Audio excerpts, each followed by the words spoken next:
এখন হঠাৎ যদি অসুখ পড়ে যান রে ভাই, যদি কোনো আল্লাহর মুসিবত আল্লাহর গজব এসে যদি ঘিরে লাই, তখন আপনি মনে মনে ভাববেন আল্লাহ গো, শরীর ভালো রাখতেন, মসজিদে যে সব সময় ইবাদত করতাম।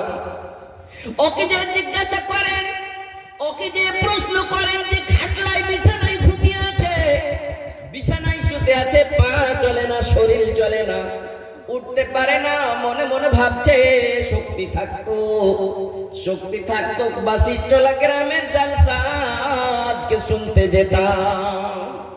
শরীর ভালো আছে, কোন জিনিসের ভূক্ষেপ নেই। সুবহানাল্লাহ। একদম চড়তে চড়তে শুরু করতে বলে, বিছানায় শুতে আছে, পা চলে না, শরীর চলে না, উঠতে পারে না, মনে মনে ভাবছে